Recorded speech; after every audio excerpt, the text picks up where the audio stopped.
Hey, what's going on everybody? Today I'm going to be working on our 2014 Volkswagen Touareg.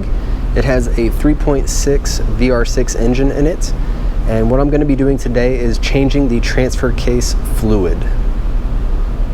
From the factory, these Touaregs, they sit pretty high off the ground, so you can probably do this job on the ground if you really wanted to, but you might need to get 4 jack stands, jack the vehicle up, and put it on the jack stands evenly. Now, if you're like me and you have a lift like this, that's perfect. You're a little bit spoiled. Now, my Touareg is in the United States market, so you might want to check with your parts department at your local dealership. I don't know what other countries might have, but this is the part number for the United States Touareg.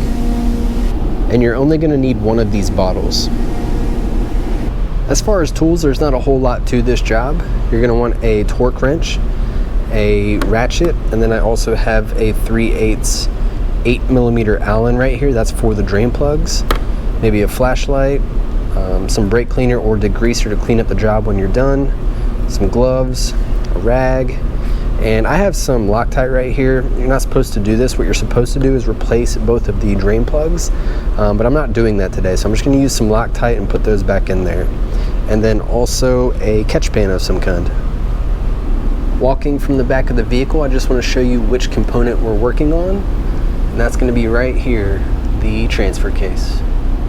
And as you can see, here is the fill plug and the drain plug. You always want to break free the fill plug first, because if you do this one first and you drain everything out and then you find that you can't break this one loose, you're going to be in real big trouble. So always break this one loose and take this one out first, just to make sure. Alright, so I've got my flashlight in place, got my catch pan in place, and then I'm just going to take my ratchet and I'm going to break this top one loose right here and take it out. Lefty-loosey. Alright, so I've got the fill plug taken out and nothing came out, which is pretty normal. When you're doing this service at the end of the fluid's lifespan, fluid does evaporate and get used, so that is normal. So now I'm going to take the bottom plug out, and when I take this one out, that's when all the fluid is going to come out. So lefty-loosey. I grabbed a different catch pan, one that's a lot taller, because I have the car in the air, and I didn't want to miss. I don't want to hit the ground. So I'm going to pull out the lower drain plug now. And hopefully we can see the color of the fluid. It's going to be a little bit darker than the new fluid. So it is a little bit transparent, but it is pretty brown. And as you can see, not a whole lot came out. That's why we only need 1 quart. And then I'm just gonna let that drain until it's done dripping. So I'm gonna let that sit here for a while. Okay, so it's done dripping, so I'm about to put my lower plug back in. But if you look really closely, there's nothing stopping this drain plug from going all the way in. So you can push that plug all the way into the transfer case, and you definitely don't want to do that. So if when you're torquing this down, and I don't normally give torque specs out on my channel, but this one calls for 16 Newton meters. And if you reach a point where it's not clicking with your torque wrench and you're flush right here, stop right there and don't go any further.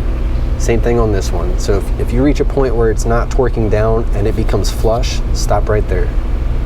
So looking at my plugs, I just put a very thin line of that Loctite all the way around, and because I'm reusing those, they should be good.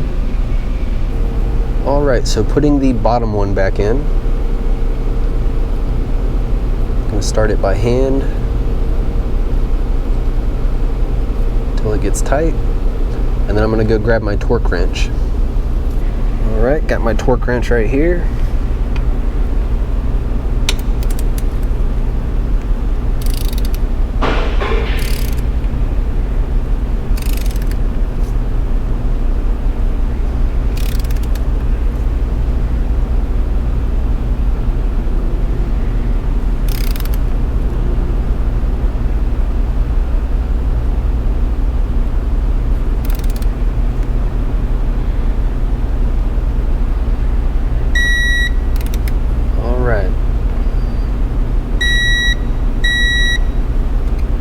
So as you can see, it's protruding just a little bit.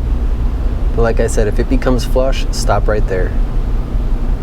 Alright, so these bottles are pretty cool. Once you open it up, there's actually a fill nozzle that'll pop out of this.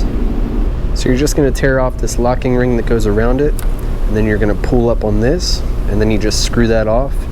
Take this over to the fill port, and then you squeeze it in there. Alright, so I've got my bottle. Just stick it in the fill port, and you're just going to squeeze until it starts coming out of the hole.